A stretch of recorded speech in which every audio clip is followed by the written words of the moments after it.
Psalms 45 verse 6 and 7.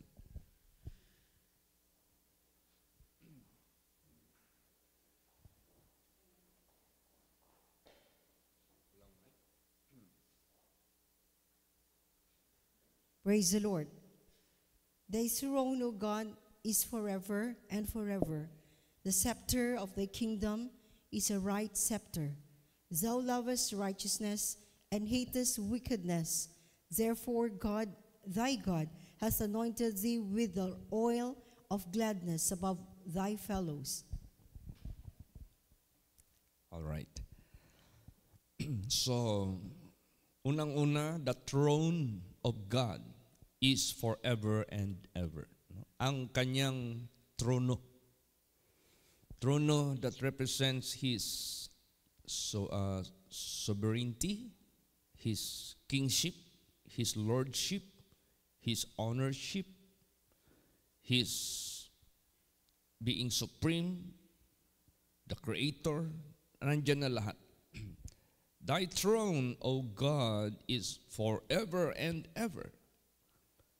Siya yung walang nang magpakailan pa man papalit sa Kanya, kundi wala nang iba, siya lang, forever and ever. Walang after Him, wala ding before Him. Kaya siya lang, wala nang iba, ang Diyos. The scepter of the kingdom is a right scepter. Now, what scepter represents? Power, authority, judge, being judge. Siya, yung kanyang scepter of His kingdom is a right scepter. Right scepter, ibig sabihin yan, ito yung mag-prevail. Ito yung talagang mag-judge sa atin. Siya yung magde-decide what is due to us. Sa mga angels sa langit at sa mga tao sa sanglibutang ito, siya yung rightful judge sa atin lahat. Kaya tinawag siyang the scepter of the kingdom is a right scepter. Thou lovest righteousness and hatest wickedness. Therefore God, thy God, hath anointed thee with the oil of gladness above all thy fellows. So ito yung hinatid ng Diyos sa ating buhay sa sanglibutang ito. By our Lord Jesus Christ, yung pagpunta ng ating Panginoong Hesukristo dito sa lupa, ito yung hinatid niya na iniibig niya ang katuwiran at kinapuputaan niya ang wickedness. So ito na yung karakter ng Diyos, yung inawit natin ngayon, near to the heart of God. He is sent from the heart of God. Yung kung ano yung puso ng Diyos na naglalang sa lahat. Yan yung dinala ni Lord Jesus Christ dito sa atin sa mundong ito. Yung karakter ng Diyos, yung kalooban ng Diyos, yung kinasihan ng Diyos, at yung kinapuutan din ng Diyos. Hinayag yan ni Lord Jesus Christ sa atin in His example, sa Kanyang ihimplo. Kaya nga, thou lovest righteousness and hatest wickedness. Therefore, God, thy God, hath anointed thee with the oil of gladness above all thy fellows. This is open for everyone.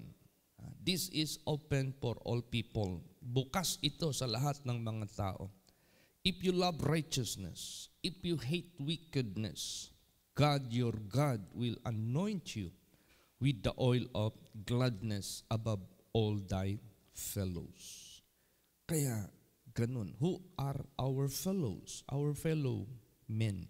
Itong lahat ng mga tao sa sanglibutang ito. These are our fellows. Magiging kaiiba ka at above ka sa lahat. Pag ginaya mo, Kahit pa man ang ipinakita ni Lord Jesus Christ ng ihimplo, ang pinakita ni Lord Jesus na example, hating wickedness, loving righteousness. Kaya yan ang dapat nating tandaan at yan ang dapat nating gayahin, yan ang dapat nating gawin, yan ang dapat nating ipakita habang nabubuhay pa tayo sa sanglibutang ito. Wag na wag tayong mawala sa ganitong klaseng pamumuhay. Kaya ganun. So, hindi naman din basta-basta na paano natin mapakita, paano natin magawa na we hate wickedness and we love righteousness. Na hindi basta-basta yan. Kasi ang kaaway natin hindi tao. Ang kaaway natin hindi nakikita. The fallen angels, Lucifer and his angels, yung fallen angels ng Diyos, yun yung mga nilaglag ng Diyos dito sa sanglibutang ito. Sila yung ating kaaway. And remember, angels are greater and stronger and wiser than human. Hindi yan sila basta-basta. They are champion deceivers para sa tao. They are so, matawag nating witty. No? They are so wise. They are so tricky. Magaling yan sila mag-deceive.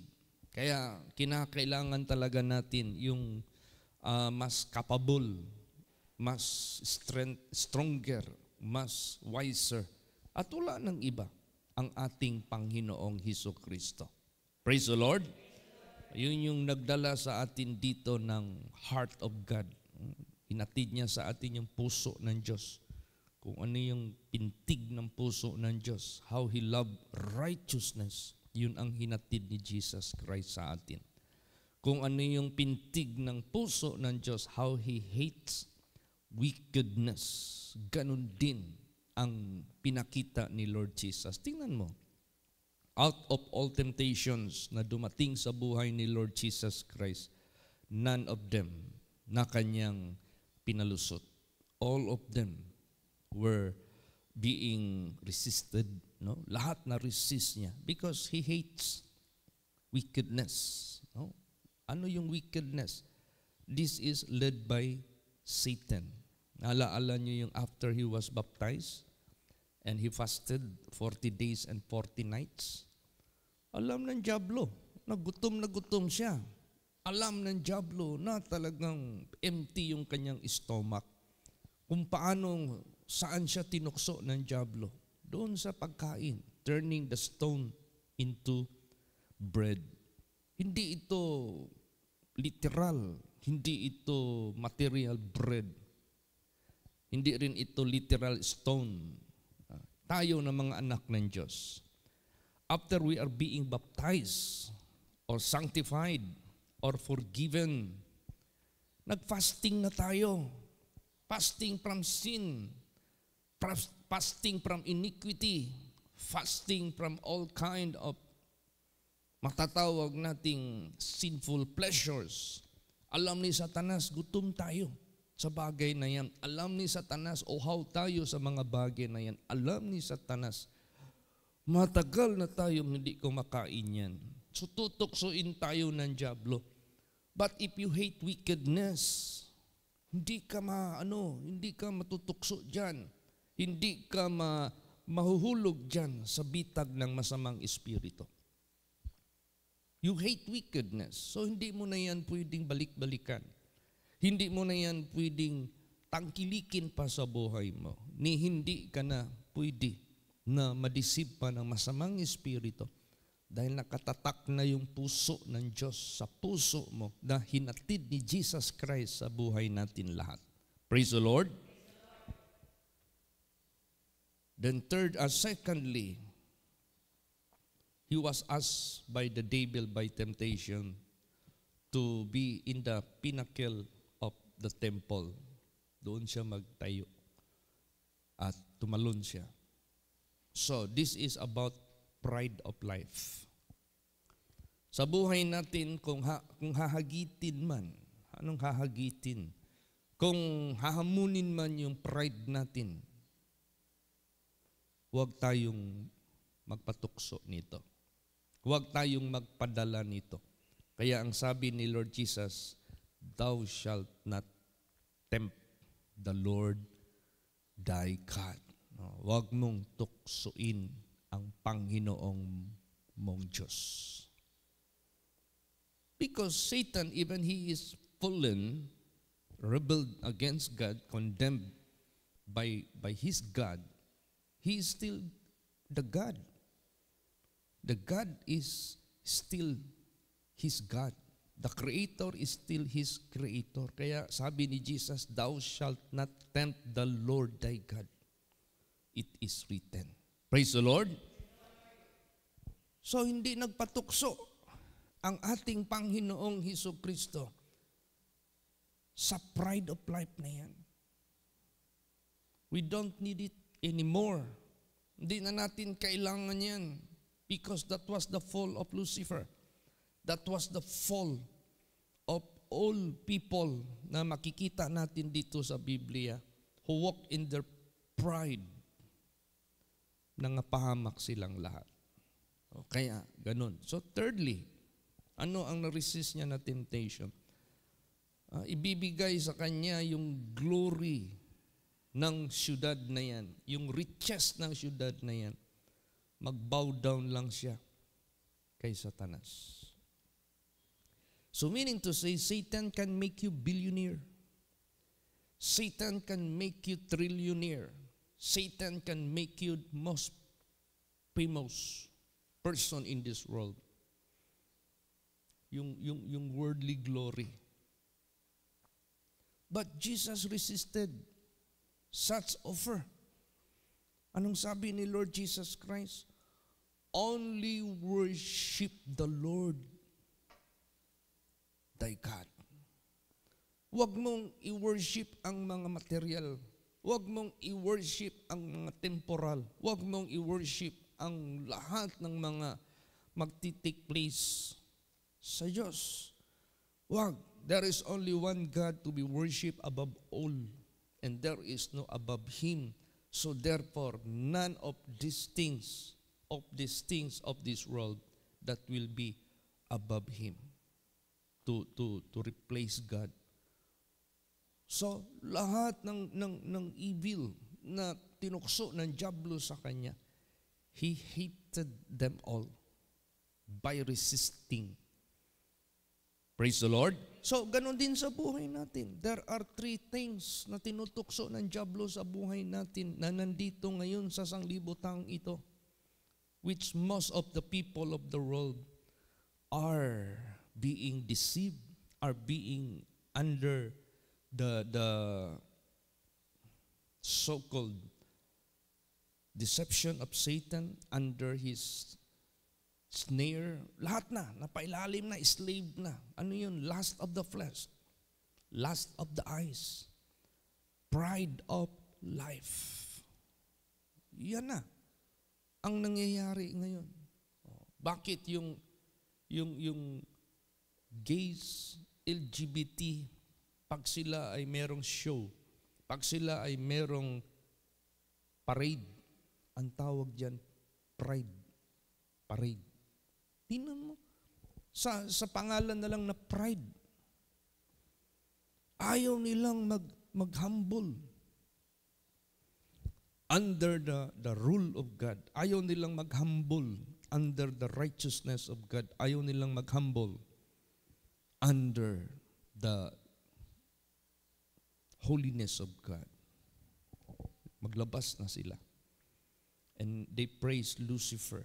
They praise Satan, who offer those lustful behavior. Lahat nandyan na ang kalaswaan. Lalaki sa lalaki, babae sa babae, changing gender. Lahat ng mga karumaldumal sa paningin ng ating Panginoong Diyos, the so-called spirit of harlots nandyan. Spirit of, meron pang isang harlots, prostitutes, grabe. Immorality nandyan. So, pinuno ng dyablo ang sanglibutang ito ng wickedness. Unless we hate wickedness, unless we love righteousness, hindi tayo makakatayo. Pero hindi yan basta-basta mapiperform sa buhay natin. Hindi. You have to do something para makapagpahindigan ka. Kasi baha na ang tukso sa sanglibutang ito. Tingnan mo mga estudyante ngayon. Estudyante pa lang, mga bata pa lang, teens pa lang, may mga bisyo na. May mga ugnayan na sa kanilang mga boyfriends and girlfriends. Meron na silang fornication na kinocommit. Meron pang mga vices na. Hindi alam ng mga magulang yan. So, dadalhin nila yan hanggang sa pagtrabaho nila. Dadalhin nila yan hanggang sa pag-asawa nila. Ultimo sa pag-aasawa nila, wala na, hiwalayan na. Kirida na doon, kirida dito. Lasingan doon, lasingan dito. Secret marital affair sa ibang parties. Andiyan na, kasi bata pa sila. Pinasukan na sila ng masamang espiritu dahil hindi sila naniwala. Dinadala ng mga magulang sa simbahan, they refuse. Tinuturoan ng mga magulang, they refuse. O di kaya ang mga magulang mismo, walang pagbabagong buhay. Kaya na-follow through nila yung gawa ng mga magulang, ganun. Kaya sa buhay natin, napaka-importante yung heart of God na ito, na hinatid ni Kristo sa buhay natin. Hating wickedness, loving righteousness, para tayo maka-stand dito sa evil world na ito. We have to do something to protect us, to maintain our holiness, to guard our heart, to guard our eyes. Na hindi basta-basta yan. Para tayong nasa gira. Tingnan mo yung mga sundalo pag magpunta ng gera. Pulpak yan. May helmet. May mga baon yan. May mga bala yan. May knife yan. May long arm. May short arm. May granada. May reserba ng mga tubig. Ibig sabihin yan, ang kanilang objective is to prolong the battle and to survive the period of battle, na makasurvive sila. Hindi sila manghihina because they have enough supply, food supply. Hindi sila maubusan ng bala because they have enough yung mga ammunitions. Hindi sila matalo ng mga kaaway because they have powerful armaments. So kung sila ganun, how about tayo mga children of God? And ano ang pina-fight nila? What are they fighting for? Are they fighting for the benefit and protection of the country, of their citizens? Yes, that is how they made pledge. Pag magsundalo ka, magpulis ka, to protect your nation and to protect the citizen of that country. Sa buhay natin, what kind of battle? Anong klaseng pakikibaka? Anong klaseng fight ang ating objective ngayon? And beside that, we are fighting not flesh and blood, but we are fighting against fallen angels led by Lucifer. We are fighting against Satan, who would kill our souls eternal death, with eternal death. We are fighting against Satan, who will rob what is due to us, the kingdom of God and everlasting life. So, napaka-importante ito na fight. This is everlasting effect. Meron itong epekto na walang hanggan. So, this fight is more than the fight of any soldiers, any police, any armies, in any country of this world, because this fight is eternal matters. Praise the Lord. Kaya pagbutihin natin ito. And Jesus Christ, naghatid sa atin ng ihimplo, how He fought the fight victoriously. Paano niya dinaig si Satanas? Paano niya niresist ang mga temptation led by Satan? Paano niya inibig ang righteousness? Paano niya inibig ang kaliwanagan? Paano niya inibig ang kabutihan? Kaya ganun sa buhay po natin. So anong gagawin natin? Let us have the full gear for this battle. Ano yun? Basa. Ephesians 6:11. Praise the Lord. Put on the whole armor of God that you may be able to stand against the wiles of the devil. Yan. Isuot mo ang buong kagayakan ng Diyos. Armor of God that He would give to all people who would like na magtagumpay. Armor of God. So, pag-armor of God against Satan, hindi yan magkaroon ng chance si Satanas na manalo if you have this armor of God. Praise the Lord. This is a sure win. This is a sure victory if you put on the whole armor of God. Kaya nga sinabi niyan, put on the whole armor of God that ye may be able to stand against the wiles of the devils. Anong wiles?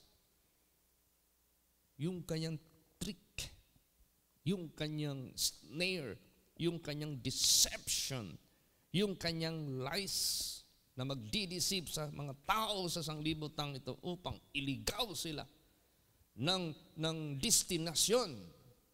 Tingnan mo, hindi yan basta-basta. Pero kung isuot mo yung whole armor of God, so you have to memorize that. What is the whole armor of God?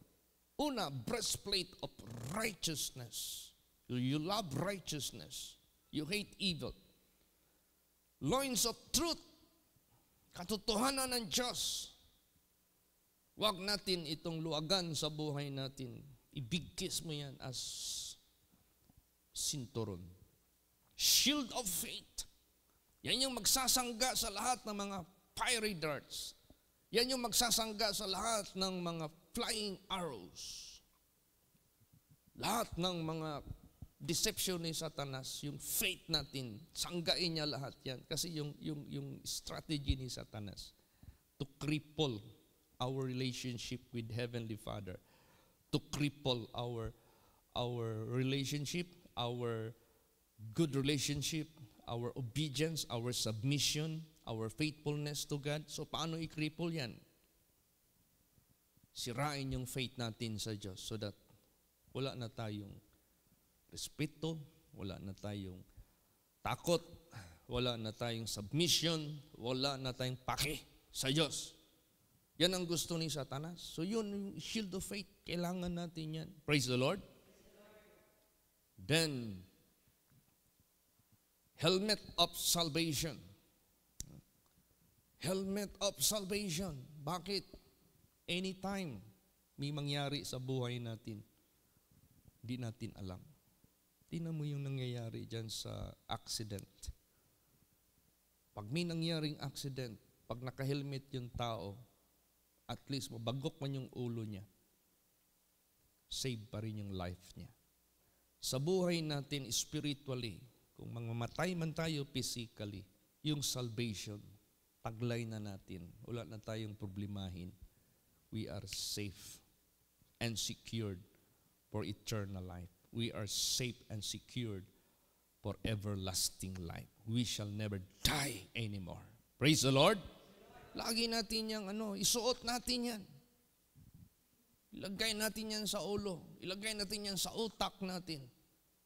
The salvation of God that must not be taken away from us. Then the shoes for the preparation of the gospel of peace. Saan man tayo pupunta, wherever we may go, saan man tayo pupunta, prepared ka for the gospel of God to share. Prepared ka to open the word of God, the message of salvation to all people Huwag mong anuhin yan. Kalimutan yan. Share the Word of God as God is giving us an opportunity. Then, the so-called, the only offensive part of the whole armor of God is no other than the sword, which is the Word of God, which can kill Satan. We can kill Satan, not necessarily mawala na siya, because you cannot kill Satan physically. You cannot kill Satan even his being. Hindi. Kahit si Satanas, hindi makapatay sa ating kaluluwa to stop from its existence. But we can be killed through second death. But we can live through life everlasting. So yung sword of the Spirit, instead si Satanas ang papatay sa atin to bring us together with him to the second death, tayo ang papatay sa kanya para hindi tayo mamatay kasama niya, because Satan is already judged. He is already dead. Patay na si Satanas kung tutuusin, because he is already condemned. At ang gusto ni Satanas, kunin tayo, isama niya sa kanyang kamatayan doon sa impyerno. So paano natin gawin? So you have to use the Word of God to kill the objective of Satan sa buhay mo, to kill the deception of Satan. Kailangan yan, madaig natin yan. Ganun. Para ma-maintain yung righteousness sa buhay natin. Para patuloy nating i-hate ang wickedness na yan. Kailangan yung armor of God. Ano pa? Basa. Job 29:14. Praise the Lord. I put on righteousness, and it clothed me. My judgment was as a robe and a diadem. Yan. Sinuot ko ang katuwiran. Hindi lang whole armor of God ang ikoklot natin, ang ipuput on natin. I put on righteousness. Huwag mong ihubad yung righteousness na yan. Bring it wherever you go. And it clothed me. You are not naked spiritually. You are not naked spiritually. But you are being clothed with the cloth of righteousness, which is the white raiment, which is the clean and white, clean, linen, white. Yun yung suot ng bride. Yung righteousness na yan. Huwag mong yan. Huwag mong alisin sa buhay mo yan. Wherever you go, wear it. No? Isuot mo yan. My judgment was a robe and a diadem. See? Pag sinabing robe and a diadem, you are like a prince or like a princess, having the royalty, having the sign that you are the daughter or the son of the King of Kings and the Lord of Lords. You are a child of the King of Kings and the Lord of Lords. Makita yan sa ano natin, attire natin. Suot mo yan lagi. Praise the Lord. You are no longer bastard. You are no longer forsaken child of God. But you are being clothed with the cloth of righteousness. You have your robe and diadem. Yan ang dapat nating laging isuot. Now, kailan nangyari sa buhay natin ito? When in fact all have sinned and come short of the glory of God. Alam niyo yung message nung divine service ba yun?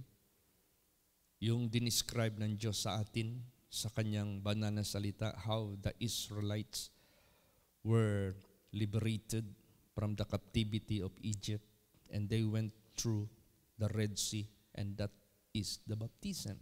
Ganon din sa buhay natin. God made the process na maging children of God tayo, na makatawid tayo sa Red Sea na yan to enter the land of temptation. Ngayon, we are in the wilderness. Kaya pagbutihin natin ito, suot natin lagi yung whole armor of God na yan. Praise the Lord. Basahin natin. Romans 6 verse 4.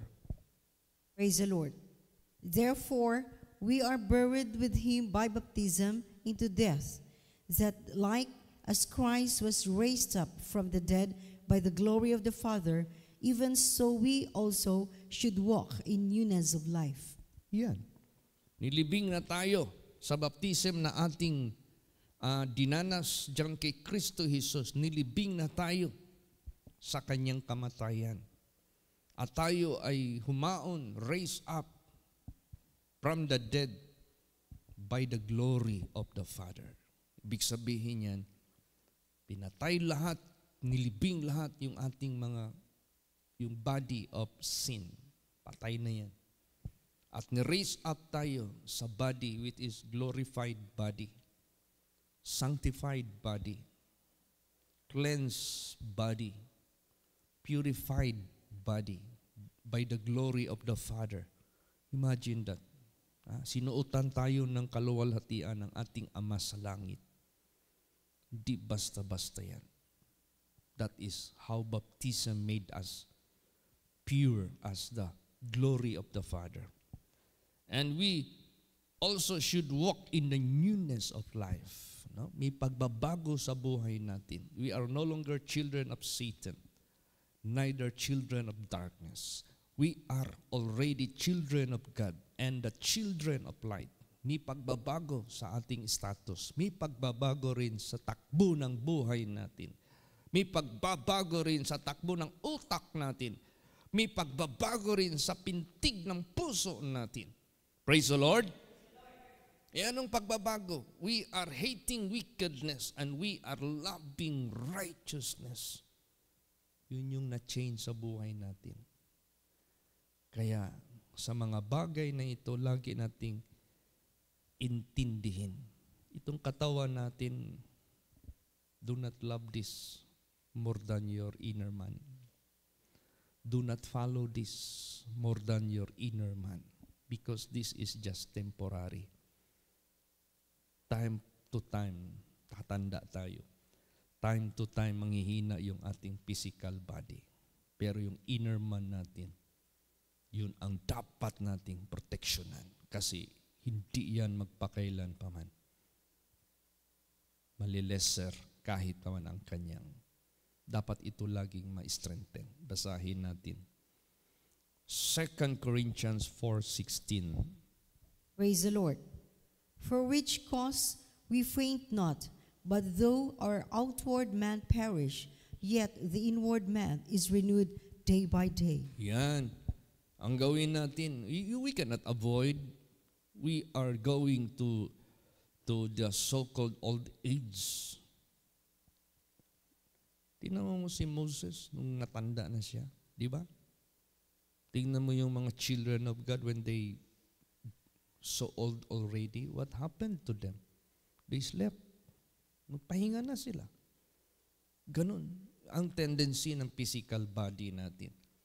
So let us love more our inner man rather than to fulfill the so-called unrighteous wickedness na dito tinutokso sa laman natin. Huwag nating anuhin yan. Do not feed. Do not, yung sinabi dyan na make not provision for the flesh to fulfill the lust. But yung ating inner man, let us renew it day by day. Ito yung ating pangalagaan lagi ng buong puso, ng ano talaga. Alam mo, we are bound to be changed, no? Mababaguhin itong ating buhay, itong glory natin, how it is or how it can be. Paano mangyayari yan? How it will be. Basa 2 Corinthians 3:18. Praise the Lord. But we all, with open face, beholding as in a glass the glory of the Lord, are changed into the same image from glory to glory, even as by the Spirit of the Lord. Yes, time will come. Sa ating tagal na pakikisalamuha sa ating Panginoong Diyos, time will come, this flesh will be rotten, but the Spirit will be changed. The glory, which the glory of God, by the Spirit of the Lord. We will be obtaining the eternal glory. We will be obtaining the eternal glory. Yan yung ating tendencies. Yan yung diyan tayo papunta. Praise the Lord. Diyan tayo patungo. Kaya napakadakilang kaluwalhatian ang ating pinaglalaban sa buhay natin. Kaya pasalamat tayo sa ating Panginoong Diyos. Lagi nating isuot yan. Huwag natin yung palitan. Basa. Colossians 3:10. Praise the Lord. And have put on the new man, which is renewed in knowledge after the image of him that created him. See? Hindi pwede na God hated wickedness and you are loving it. God loving righteousness and yet you don't love it. Hindi pwede. Yung knowledge, put on the new man which is renewed in knowledge after the image of him that created him. Ano yung image na naglalang sa atin? The image of God. Ano yung image of God? Ano yung heart of God? Hated wickedness, loving righteousness. Yun din ang susuot natin. Yun din ang magiging buhay natin. This is how Christ Jesus made us to be. Yung bang ginawa niya sa atin ito. Siya yung gumawa nito. Basa, Ephesians 2 verse 10. Praise the Lord. For we are his workmanship, created in Christ Jesus unto good works, which God has before ordained that we should walk in them. Yan. See?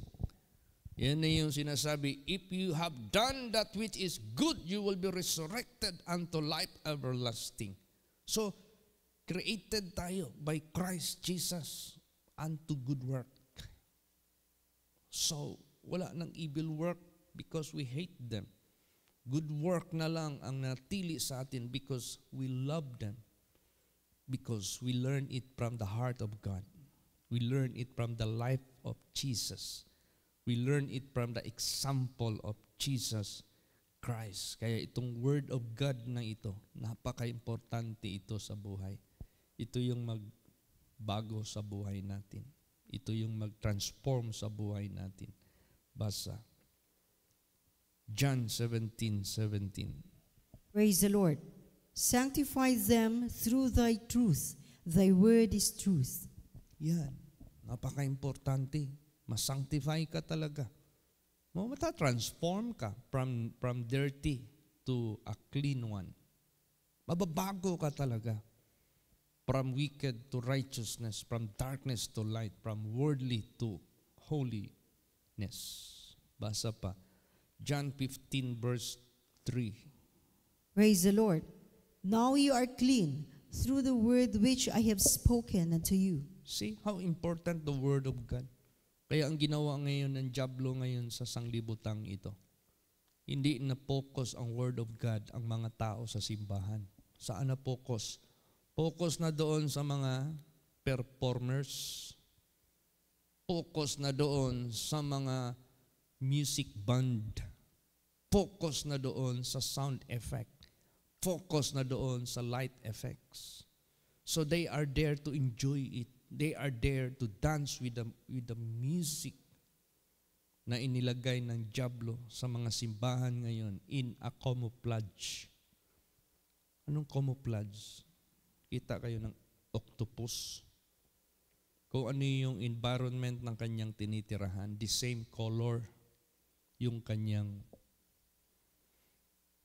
katawan para yung kanyang yung prey, yung kanyang kakainin, hindi makanotice na yung presence na kakain sa kanya, nasa bunganga na pala siya ng kakain sa kanya. Ganun si Satanas. Naglagay siya sa mga churches ngayon ng camouflage. Yung Word of God, wala na. Hindi na yun ang sentro. Ang pinakamatagal nila yung dancing, 2 hours. Yung Word of God, 15 minutes na lang. Tingnan mo, mag-preach ako dyan sa mga simbahan na mag-invite sa akin if I go to Malaysia. Anong sabihin sa akin ng MC? Pastor Chit, you are permitted to preach the Word of God. 15 minutes. Pero sasayawan ang tagal nila. Bakit? Alam ni Satanas na ang Word of God lang ang makalinis sa tao. So ang Word of God, if it is just minimal, wala. Ang mga tao, paglabas, nood ng sine, paglabas, inom doon ng beer, paglabas, social doon, wala pa rin, mga worldly pa rin. Walang kabanalan. Yung mga suot nila, ay kung ano yung suot ng mga prostitute, para yun din ang makikita sa mga girls nila. There is no sanctification. Kaya, huwag tayong magtaka that dito sa lugar natin na ito, ang Word of God ang dinidiin, pinaka-highlight, kasi yun lang yung maglilinis sa atin. Praise the Lord! Ay yung magsasanctify sa atin. Okay? Last verse, 1 Peter 1:22. Praise the Lord. Seeing ye have purified your souls in obeying the truth through the Spirit unto unfeigned love of the brethren, see that ye love one another with a pure heart fervently. Yan. You want to be purified? Jesus said, ye are clean through the word which I have spoken unto you. Gusto mo na mangyari sa iyo yung purification, sanctification? Apply it. Do it. Praise the Lord. Sabihin mo, bakit marami pa rin taong mababaho? Marami pa rin mga taong amoy bantot. Marami namang sabon, ginawa ang factory. Punta ka dyan sa NCCC Mall. Punta ka dyan sa mga malls. Punta ka sa grocery nila. Ilang klaseng sabon ang ginawa. Meron pang imported. Kaso, kahit pakyawin mo pa yung sabon dyan, kung di mo yan i-apply sa buhay mo, hindi ka pa rin maging mabango, mabaho ka pa rin. So kahit ano pang mensahe bibigay ng Diyos sa buhay natin daily, kahit magbasa ka pa ng Bible daily, kahit makinig ka pa ng Word of God daily, hindi mo pa rin yan i-apply sa buhay mo, hindi ka pa rin malilinis. Kaya kumplituhin natin ito. Praise the Lord. Kasi we are fighting for eternal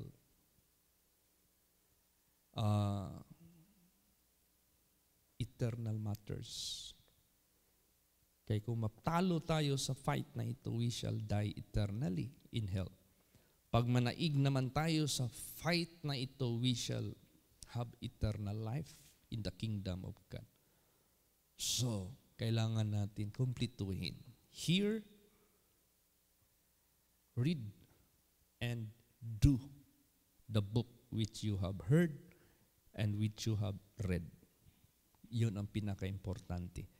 Seeing ye have purified your souls in obeying, applying, meaning to say doing, of the truth which is the word of God through the Spirit unto unfeigned love of brethren, see that ye love one another with a pure heart fervently. Let us love one another. Let us pray one another. Let us counsel one another. Let us uphold one another by the way of God, sa pamaraan ng Diyos. Praise the Lord. Amen. Hallelujah. Let us pray. Mag-pray po ang